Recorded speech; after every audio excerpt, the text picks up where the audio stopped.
Segundo livro dos Reis, capítulo de número 5. Quando iniciávamos essa igreja, tínhamos uma palavra, ou iniciamos com uma palavra de que iríamos ser reconhecidos como um ministério de cura. Como disse o pastor Sidney aqui em suas orações, muitas vezes ela vai acontecer de forma física, outras vezes emocionais e outras vezes espirituais. E hoje, desde o início, eu sinto que Deus está agindo nessa área para muitas pessoas. E por isso esse texto, eu já falei dele, eu quero só uma reflexão, porque ele fala de um homem que podia fazer muita coisa por si mesmo. Ele era rico, influente, mas ele viveu um dilema, que tudo o que ele tinha ao seu alcance não era capaz de dar a ele o que ele precisava de fato. Então acompanhe aqui. E Naamã, capitão do exército do rei da Síria, era um grande homem diante do seu senhor e de muito respeito, porque por ele o Senhor dera livramento aos sírios. E era este homem herói valoroso, porém leproso. E saíram tropas da Síria e da terra de Israel e levaram preso uma menina que ficou ao serviço da mulher de Naamã. E disse esta à sua senhora: antes o meu senhor estivesse diante do profeta que está em Samaria, ele o restauraria da sua lepra. Então foi Naamã e notificou ao seu senhor, dizendo: assim e assim falou a menina, que é da terra de Israel. Então disse o rei da Síria: vai, anda, e enviarei uma carta ao rei de Israel. E foi, e tomou na sua mão 10 talentos de prata, 6.000 siclos de ouro e 10 mudas de roupas. E levou a carta ao rei de Israel, dizendo: logo em chegando a ti esta carta, saibas que eu te enviei Naamã, meu servo, para que o cures da sua lepra. E sucedeu que, lendo o rei de Israel a carta, rasgou as suas vestes e disse: sou eu Deus para matar e para vivificar, para que este me envie a mim um homem, para que eu o cure da sua lepra? Pelo que deveras notai, peço-vos, e vede que busca ocasião contra mim. Sucedeu, porém, que, ouvindo Eliseu, o homem de Deus, que o rei de Israel rasgara as suas vestes, mandou dizer ao rei: por que rasgastes as tuas vestes? Deixai-o vir a mim, e saberá que há profeta em Israel. Feche os seus olhos. Senhor nosso Deus e Pai, em nome de Jesus, eis aqui a tua palavra. Usa-me como um canal de bênção nesta hora, pelo poder do nome de Jesus. Nós te pedimos. Você pode dizer amém? Isso. Nós estamos diante de uma história bem interessante, como muitas histórias bíblicas. Mas essa em particular, ela vai falar de um momento muito especial, certo? E um momento especial para um homem que não era crente, que não pertencia ao povo de Deus. Este homem é comandante do exército do rei da Síria. Ele luta, como muitas nações vizinhas a Israel, para obter o controle de Israel. Eu já expliquei aqui, não simplesmente por ser o povo de Deus, mas por ser o dono da água, certo? O dono de um ambiente que é a junção de 3 continentes.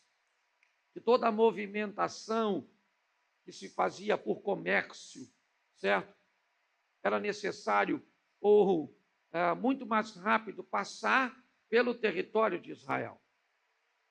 Até hoje funciona dessa forma. Se um navio vai para a Europa, é muito melhor desembarcar, certo? No Mar Vermelho, ali no sul de Israel, fazer um percurso pequeno de algumas horas de carro e então atravessar o Mediterrâneo e, se for para oeste, a Europa, se for para leste, a Ásia. As minas de rei Salomão não tinha a ver com minério, tinha a ver com pedágio, com o dinheiro que se cobrava para que as nações passassem por ali. Então, todas as nações vizinhas, quer Líbano, Síria, Jordânia, Arábia Saudita, todos os antigos que ocupavam essas terras, o que eles queriam? O domínio sobre o território de Israel. Isso era muito importante para eles. Não era simplesmente porque era o povo de Deus. Pare de olhar todas as coisas simplesmente com uma ótica sempre espiritual. Abra um pouco mais o seu entendimento e talvez você possa descobrir que as guerras que você enfrenta, que os problemas que você tem enfrentado muitas vezes, eles não têm cunho espirituais. Às vezes são questões de desequilíbrio emocionais, questões econômicas. Vamos enfrentar os nossos inimigos num ambiente cujos quais eles estão lutando contra nós. Se você tem uma doença que um remédio ou uma terapia pode cuidar, por que não procurar isso e levar essa doença para o âmbito espiritual e conseguir, através de orações, coisas que você poderia conseguir com um tratamento ou com um ensinamento, com uma ferramenta? Então, eu quero que você olhe de uma forma bem intensa, porque o cara não é crente. O cara frequenta, sabe, lá o templo do Rimon, que era o Deus de sua nação. Tá certo? Então, essa é a história dele. Ele vem lutar em Israel. O que ele tem? A lepra, a hanseníase. É o que ele tem. O que ele pode? Ele pode quase tudo. Ele é comandante do exército da Síria, um dos exércitos mais poderosos da época. Ele pode invadir onde é que tem o remédio. Ele tem grana para pagar. Onde é que tem a cura? Ele tem força para ir. Ele tem recursos. Ele é amigo do rei da Síria. Ele pode pedir o rei para estabelecer suas conexões e para dizer, como o rei manda uma carta ao rei de Israel, poderia mandar a qualquer outro rei. Cadê? Onde é que está a cura para isso? O bálsamo de Gileade? Onde estão, certo, as curas? Ele pode fazer, mas só tem um problema. Não tem cura para ele em lugar nenhum. Nenhum de seus soldados, de suas estratégias de guerra, de seu material bélico, de sua grana, de sua influência, pode resolver seu problema. Então não adianta. Naamã é um cara respeitado, você viu na leitura, um herói de guerra conhecido nacionalmente e internacionalmente. Ele passava pelas ruas, as pessoas se curvavam diante dele porque sabiam que podiam dormir seguras, porque no comando do exército do rei da Síria estava ele, o poderoso Naamã. As nações vizinhas o temiam, porque sabia que se ele recebesse a incumbência de invadir outras nações, ele iria invadir e ia, em suas incursões, ter sucesso. Se tinha alguém que a Síria não queria ver morto, se chamava Naamã. Se tinha alguém que as nações vizinhas queriam ver morto, era Naamã. Essa é a realidade desse cara. Mas o texto diz que o propósito, quem discute não sou eu. Se você concorda ou não, não vem ao caso. O texto diz que ele vai lutar contra Israel. E o texto também disse que ele era um homem de muito respeito, porque por ele, o Senhor, com letra maiúscula, está o texto, dera livramento aos sírios. Quando você vê Senhor na Bíblia, iniciando com letra minúscula, fala de homem. Se a palavra Senhor começa com letra maiúscula, está falando de Deus. Então o texto diz que o Senhor era com ele, mas ele era um sírio. Ele invade Israel e, como espólio de guerra, ele leva uma garota para trabalhar na casa dele. Uma menina. Essa menina entra na casa de Naamã para trabalhar com sua senhora. O que ela é para Naamã? Uma escrava. O que ela é para Deus? Uma missionária. O que ela é para Naamã? Uma serviçal. O que ela é para Deus? Uma emissária. Para dar a Naamã, certo? Aquilo que ele não encontraria em lugar nenhum. Ao olhar para aquela menina, Naamã provavelmente não via nada nem ninguém. Vamos imaginar a postura de Saul com Davi, certo? Davi tocou para Saul dormir inúmeras vezes no palácio. E o dia que Davi ganha do gigante, a primeira pergunta que Saul faz é: quem é esse garoto? O que indica que para Saul, Davi não era nada, não era ninguém. Deixa eu explicar uma coisinha para você que a vida tem costume a fazer. Fique atento às pessoas de menos expressões que passam na sua vida, porque essas pessoas de poucas expressões podem carregar consigo coisas extraordinárias que Deus quer fazer na sua vida. Pare de ficar valorizando pessoas pela roupa que chega, pelo carro que anda, pelo dinheiro que tem. Preste atenção nisso. Às vezes, pessoas aparentemente pequenas carregam coisas grandes a seu favor. E essa menina entra na casa do Naamã. Ela não pode falar com ele, provavelmente também não está muito afim, não. Porque de onde ela vem, as leis são severas sobre a lepra. Em Israel, o leproso vai para uma cidade, refúgio, para morrer. Aquela menina está servindo um homem leproso. E diga-se de passagem, crente, escute agora. Se você vai trabalhar na casa do cara que te levou como escrava, o que você quer que aconteça com ele? Se você vai trabalhar na casa do cara que venceu e subjugou a sua nação, o que você gostaria? Pode falar? Você queria que ele viva muito. Aqui para você. Você não é ou não é? Pensa você servindo um copo d'água para o leproso. Fala, meu Deus, não é à toa que você é leproso.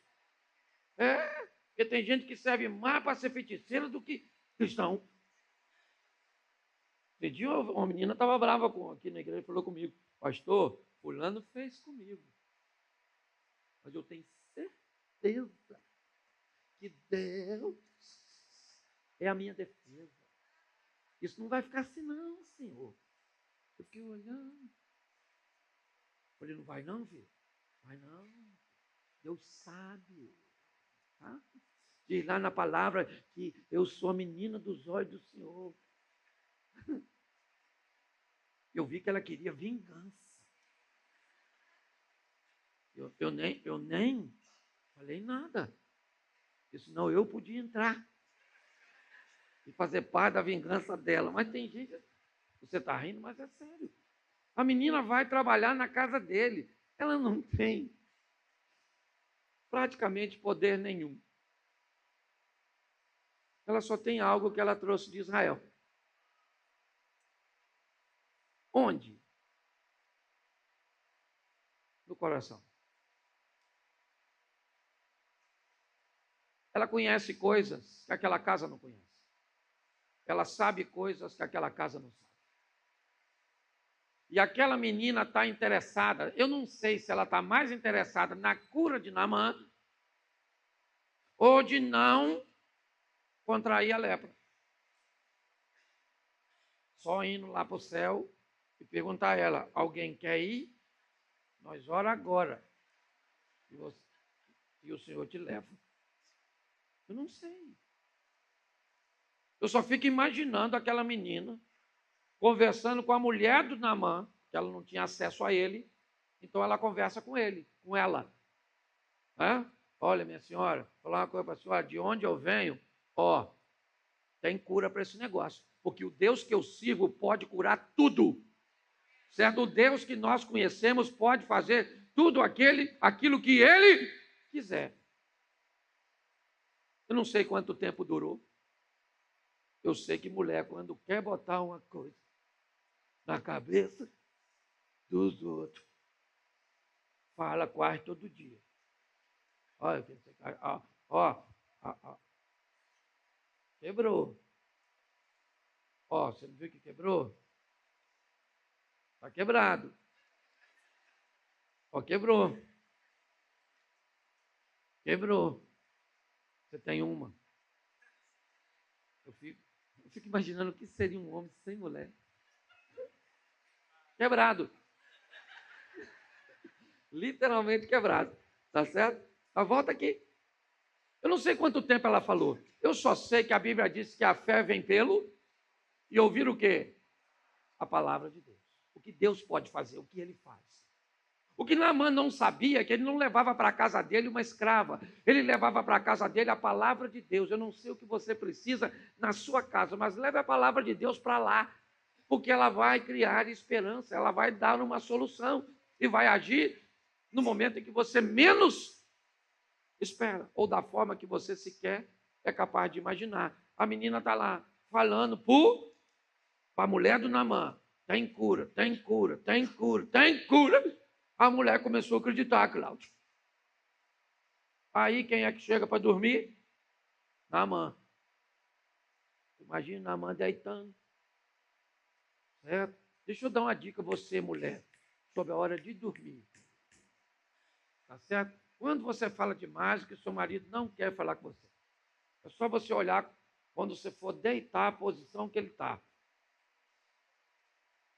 Se ele estiver deitado de barriga para cima, ou virado para o meio da cama, show. Mas se quando a senhora entra, ele faz assim, ó, significa que a senhora já passou do limite. Tá certo? Então, não é hora de falar aquele dia. A senhora entende essas posturas? Não.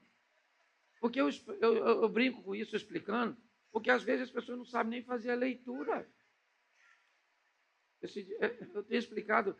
Deixa eu falar uma coisa para vocês aqui, para casal. Mulheres, seu marido ama ser tocado. Não tem nada mais precioso para um homem ser tocado por sua fêmea. É algo glorioso. Seu marido pode estar sentado numa cadeira assim, até meio assim, relaxado. Passa por trás. Abraça ele, bota a mão no peito assim, só encosta com carinho. E você vai ver que ele vai... Trumou, alargou os ombros, como quem diz, minha fêmea me tocou. É isso aí, mano. É. Por exemplo, seu marido está dirigindo. Ele está dirigindo, a senhora está do lado, ó. Vá por trás da cabeça dele. Assim. E faz um cafuné, mas faz um cafuné com essa mão e segura no banco com a outra, que o bicho vai... Ele vai sentir o Lewis Hamilton, certo? Por quê? Porque a mulher dele tocou nele. As pessoas sequer são capazes. Pastor, como é que o senhor sabe que o homem gosta de toque? Porque ele tenta tocar. Mas ele não sabe. Pode notar, seu marido sempre toca na senhora onde não deve. Às vezes a senhora está lavando louça, vem ele por trás. Ó. Aí a senhora, para, rapaz, tu só pensa nisso. Ele pensa que não estava prestando em nada, só queria tocar. Ele te dá um tapa, morde no seu pescoço, parece um felino. O que é isso? Isso é a demonstração de um toque cujo qual ele não tem muita habilidade, mas a senhora pode fazer uso poderoso. Eu já falei disso aqui. Então é só uma instruçãozinha para quem é casado, para ver se dói menos. Tá certo?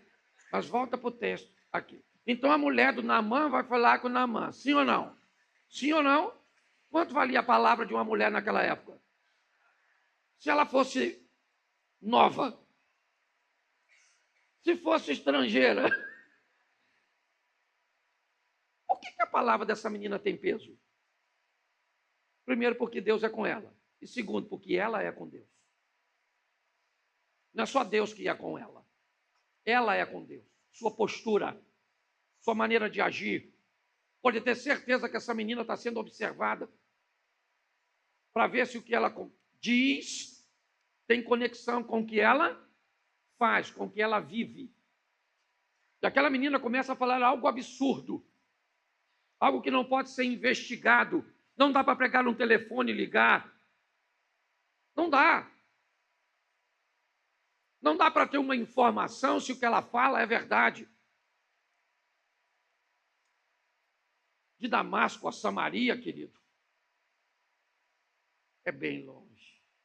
Pode ter certeza. Bem longe. Talvez o quê? Daqui a Campos. Talvez. É uma distância muito grande para se fazer por causa de uma conversa fiada de uma garotinha. De uma hipótese infundada de alguém tão novinha. O que essa menina tem? O que a casa de Naamã levou para lá? Mas Deus é com a garota é com Deus, fica meio difícil, né? Eles deveriam conversar no quarto sobre a postura da menina. Dá para acreditar nessa menina? Cara, olha a maneira que ela vive. Essa menina faz as orações, já trabalha aqui com a gente um tempo. Olha a postura, olha sua educação. Olha só, ela é diferente. Dá para acreditar nela, dá, cara. Mas não tem cura em lugar nenhum. E posso te falar a verdade? Naamã poderia dizer para a mulher dele: querida, pensa direitinho. Se o Deus dessa garota é tão poderoso, por que é que ele me deu condições de entrar lá e vencer a nação dela? E outra pergunta pior: por que é que o Deus poderoso dessa garota lhe permitiu ser uma escrava numa nação estrangeira? Eu perguntaria isso. Mas a mulher dele poderia dizer para ele o quê? Eu não sei te responder nada disso. Eu só sei de uma coisa. Se eu fosse te retirada da minha terra para morar na casa de um homem que fez isso, se tem uma coisa que eu gostaria de ver, é você morto. E ela não quer. Provavelmente havia essa menina orando por você. As coisas começam mesmo sem sentido, porque não tem sentido, muitas vezes. Tem sentido você perguntar? Porque você herdou tanta coisa para herdar de alguém, você herdou essa doença? Tanta coisa para acontecer. Foi justamente seu marido que morreu, sua mãe, seu filho. Tem. Pare para pensar. Justamente você para ser traído, seu filho para se envolver com esse tipo de coisa. Então, cuidado para não procurar respostas que não existem. A menina está lá e pronto. Por quê? Porque Deus resolveu colocar a menina lá. Se tinha alguém que deveria estar revoltada com Deus, esse alguém era a menina, e ela não está. Então, o Naamã vai no rei da Síria e diz: majestade, tem uma garota que trabalha lá em casa, eu trouxe como espólio de guerra de Israel, e essa menina está dizendo que tem cura lá em Israel para minha doença.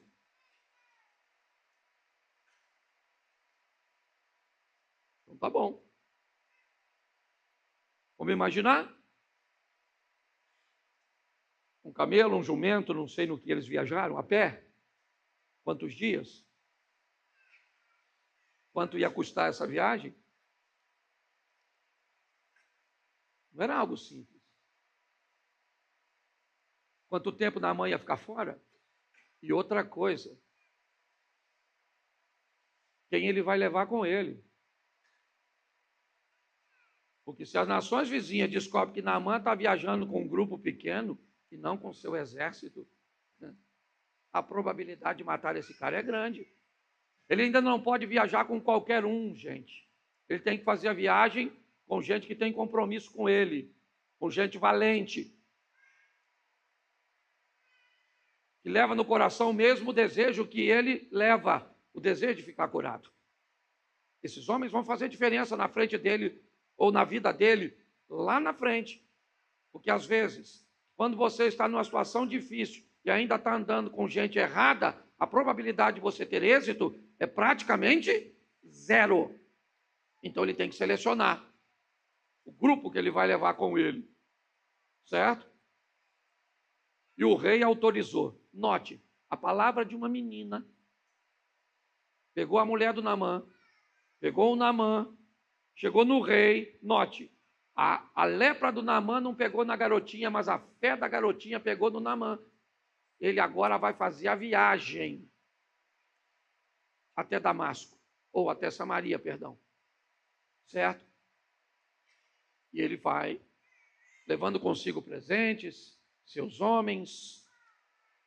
E ele vai onde? Ele é um militar. A cabeça é do militar.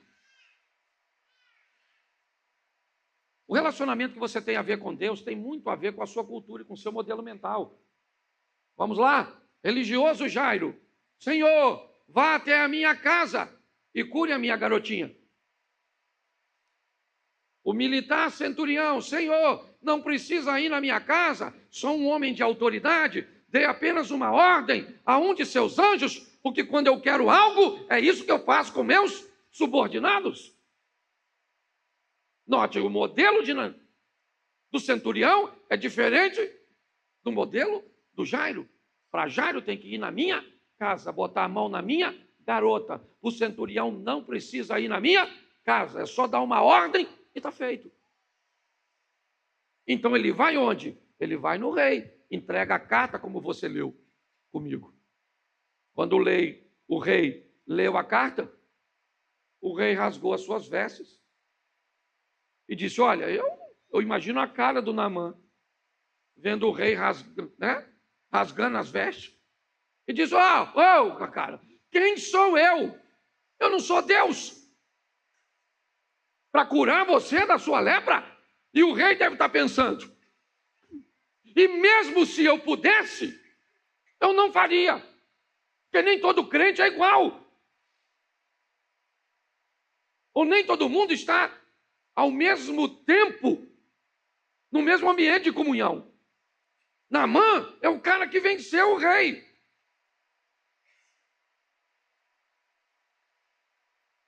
Quando Naamã vê isso, ele está decepcionado. Foi uma viagem feita à toa. Mas se você voltar depois na leitura e descobrir o que está escrito, a garota disse a mulher do Naamã. Porque todas as vezes que a informação ela é passada, dificilmente ela chega de forma original. Deus chega para Adão e diz, Adão, come de todas as árvores, menos dessa. Não coma dessa árvore. Está certo? Está certo. Vamos lá. A serpente, Satanás, pergunta a Eva, como é que diz Deus? Disse Deus. Eva deveria dizer o quê? Não sei, ele não me falou nada. Quem me falou foi Adão. Adão me disse que eu não posso tocar, que eu não posso comer. Deus disse para não tocar? Deus disse para não? Então, quando o diabo conversa com Eva, ele não pergunta algo que ele não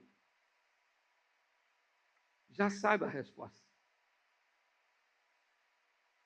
Ele pergunta exatamente o que ele já sabe, porque o que ele está interessado é em descobrir o que você sabe sobre fé, o que você sabe sobre salvação, o que você sabe sobre obediência, o que você sabe sobre o Deus que você serve. E se ele descobrir uma falha nisso, é ali que ele vai atacar. É assim que aconteceu. A menina não disse para ele procurar o rei, disse, lá tem um profeta. Mas a mente dele Seu modelo mental diz: se alguém é poderoso naquela nação, esse alguém é o rei. Então eu vou falar com ele. O rei rasga as vestes.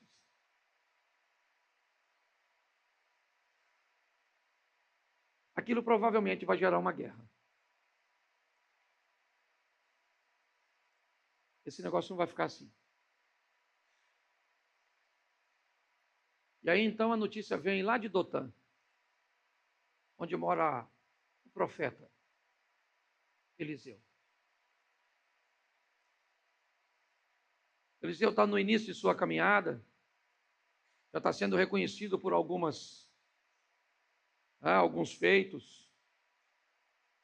E agora Eliseu diz uma mensagem para o rei. Porque se tinha alguém que deveria saber onde é que estava a cura, esse alguém deveria ser o rei. Ele deveria dizer: olha, eu não posso te curar, mas eu sei quem. Porque se a garotinha sabia quem era Eliseu, por que é que aquele rei não sabe?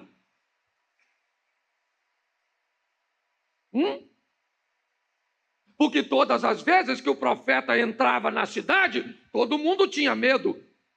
E principalmente aqueles que andavam em desobediência. Então qual é o problema? O problema do rei com Eliseu é o mesmo de Acabe com Micaías. É o mesmo.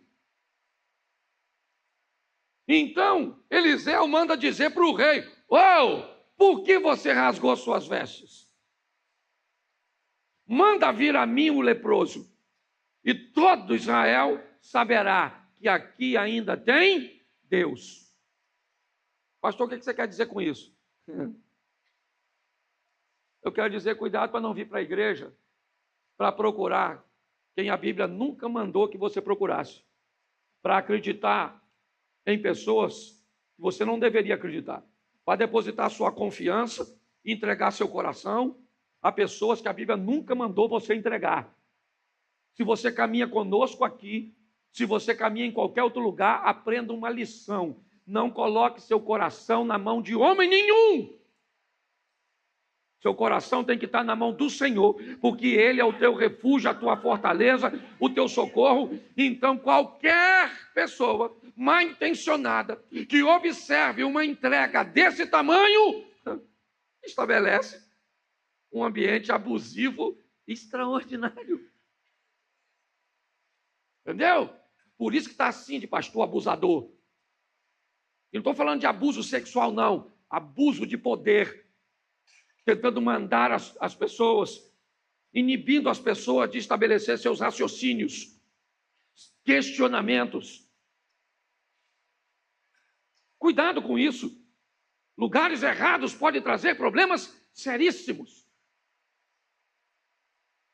Eliseu disse: manda vir a mim. Manda. E saberá que ainda há profeta. Naamã virou as costas, deixou o rei pelado. Ele Zé Ruela foi embora, cheio de esperança no coração. Agora sim, agora eu estou indo para o lugar certo. Vou me dar bem ou não vou? Sim ou não? Só que ele não conhece o protocolo. O protocolo de Naamã está na mente dele. Ele falou: eu vou para a casa do profeta. Agora sim, eu vou para a casa do profeta. Quem sou eu? Eu sou o Naamã. Sim ou não? Quando ele passa na rua, o que as pessoas fazem? Querido, deixa eu falar com você. Não sei quanto dinheiro você tem, quanto poderoso você é. Você passou por aquela porta ali, ó. Tem ninguém maior que o outro. Alguns pastores até gostam de ser ungido do Senhor. Eu não estou muito afim, não. Eu sou pastor. Quer colocar... Eu acho que até o texto nem está falando, mas deixa quieto. Passou daquela porta para dentro, se tu é rico, se tu é pobre, se tu é culto, se tu é indouto, você está entendendo? Se você é poderoso ou é um Zé Mané, daquela porta para dentro, tu é filho de Deus. E pronto. Eu estou cansado. Olha, gente, eu vou falar uma coisa para você. Aqui. Eu já vi tanta gente reclamar, pastor, eu não gosto de pastor que trata os outros que têm dinheiro melhor do que quem não tem. Se você souber o sofrimento que eu tenho por tratar todo mundo igual, porque tem gente que acha que eu deveria dar privilégio. E eu não dou. Quem caminha comigo sabe. Eu não estou nem aí. Ó, beijinho no ombro. E vida que segue. Eu, hein? Sirva um Deus que é dono do ouro e da prata. Certo? Agora volta aqui que eu tenho que terminar. Hoje estou falando muito. Falando demais, não. Muito. Então, presta atenção. Não posso terminar essa história com um lamã leproso. Antes de acabar, tem que curar o cara. Não. Senão fica difícil o negócio. Então, presta atenção. Agora está lá o Naamã. E o Naamã falou, vou chegar lá. O profeta vai sair, vai falar. Dá um autógrafo, Naamã. Lepro, lepro, aqui é o lugar da cura da lepra. Isso! Vamos curar agora! Lá vai o Naamã. E pensa num cara difícil. Eliseu. Pensa num cara, rapaz. Até hoje eu não entendi como é que aquele garotinho morreu porque riu dele. Está na Bíblia, uns molequinhos perturbados. Devia ser pigmeu, não devia ser criança, não é possível. Ser uns adultos pequenos, não é possível. Adriano, eu fico pensando, fico lendo na Bíblia, me dá vontade de rir. Os meninos, eu acho que ele escorregou e os meninos zombaram dele. Ele era baixinho, calvo e gordinho. Os meninos riram, diz que parecia uma loba, lá um urso, sei lá que bicho era, que eu também não quero incriminar a pessoa errada. E comeu os garotos. E era muito garoto, hein? Eu acho que era uma creche que invadiu. Porque era. Eu ia até falar besteira. Eu tenho que me regular. Besteira que eu digo não é besteira que eu ia usar um exemplo que não deveria. Tá certo? Mas olha só, Eliseu era difícil. Quando Naamã estacionou o camelão dele, aquele jumentão, camelo, sei lá o que era, 4 portas, ar-condicionado, aquela coisa fantástica, aquela comitiva, aquele carro, tudo oficial, brother. Eu sou Naamã, chegou! Eliseu falou para o garoto que trabalhava, aí chegou um cara aí na frente. Pelos carros, importante, pois é, fala para ele ir tomar banho. Onde? Lá no Rio Jordão. Ele está botando ali? Lá, irmão. Está pregando comigo, irmão. É uma pregação interativa, Por isso que eu estou vendo que o pessoal está olhando mais para lá do que para mim. Mas é isso mesmo, é a palavra de Deus, não sou eu não. E é bom que vocês vão conferindo.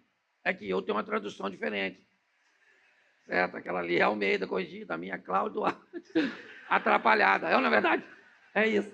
Certo? Vai, lava-te 7 vezes nu e a tua carne ficarás. Isso aí.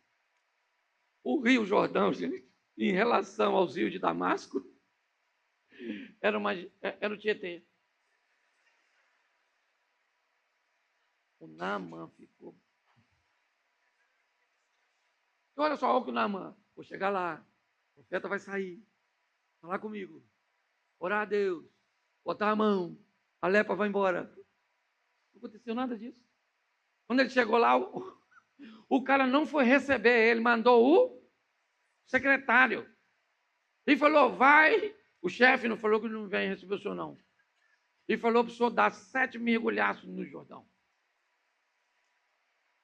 Aí o texto, coloca aí, irmão, já que já está assim. Porém, Naamã muito se indignou e foi se dizendo, certo? Esse que eu dizia comigo, olha lá, dizia comigo, certamente ele sairá, possuirá em pé, invocará o nome do Senhor seu Deus, passará sua mão sobre o lugar e restaurará o... E não aconteceu nada disso, mandou tomar banho. Naamã falou, vou embora, vou arrebentar aquela garotinha quando eu chegar lá, tá perto dessa garotinha, fez eu fazer essa viagem toda, acreditei nela, essa palhaça dessa garotinha. Quando ele vai indo, quem é que aborda ele? Os caras que foram com ele. Falou, Naamã, poxa, cara, estamos juntos na parada, maluco. Carioca, se nós cair atirando, vambora, brother. Entendeu? Já estamos aqui mesmo, o rio está ali, é sujo, mas é beleza. 7 mergulhos, rapidinho, pô. Nós vamos lá com você, nós só não mergulha, porque o rio é sujo. Mergulha você. Certo? Vai lá, 7 mergulhaços. Como? Conheceu Naamã? Imagina já Naamã. Eu fico... Tem uns caras na Bíblia que eu não sei como é que pode ser tão burro. Se é para ficar curado no terceiro, para que dar 7? Então eu imagino ele. A praga daquela garota. A peste.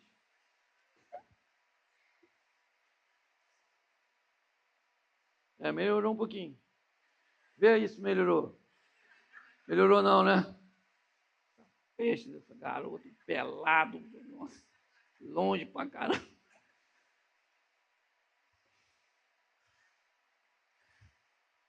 Sétimo mergulho.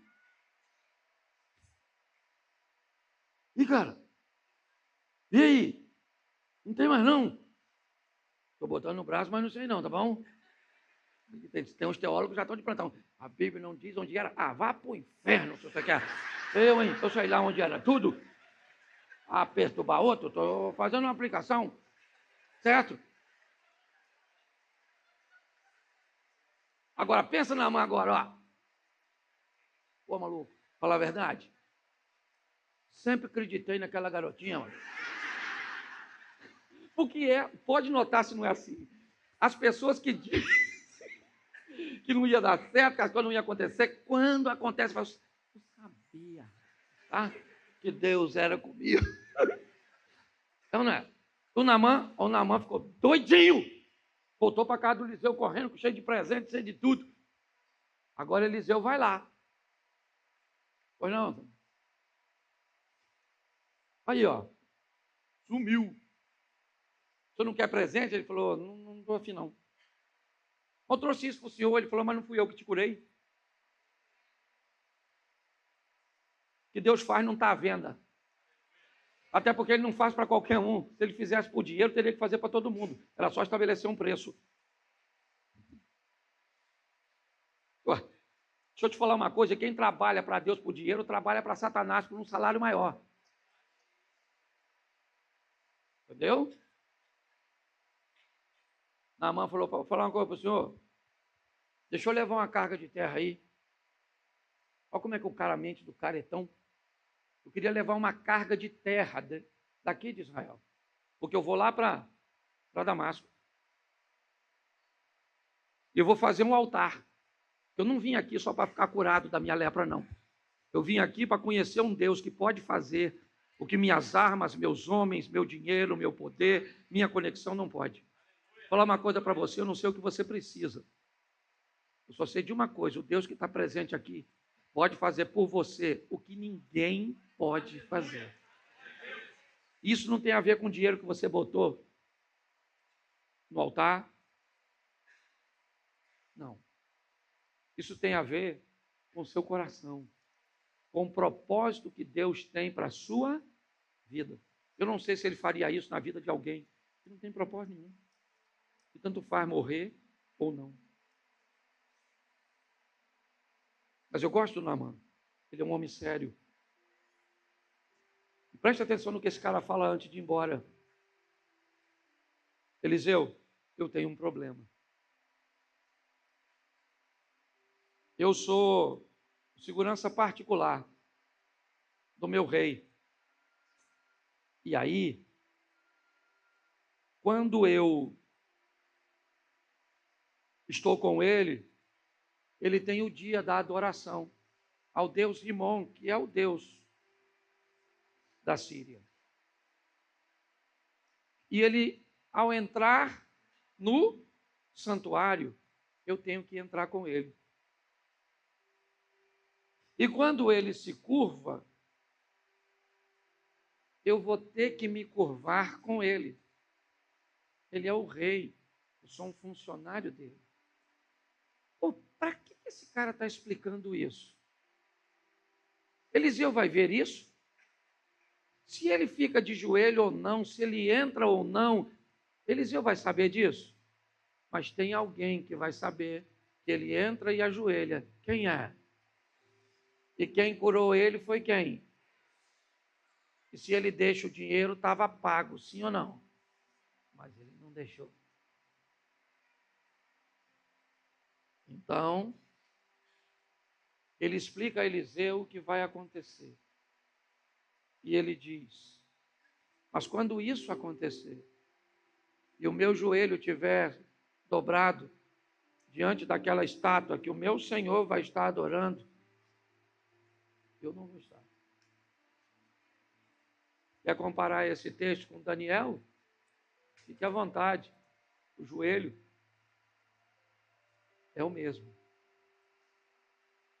Às vezes dá para ser feito de um jeito, outras vezes não.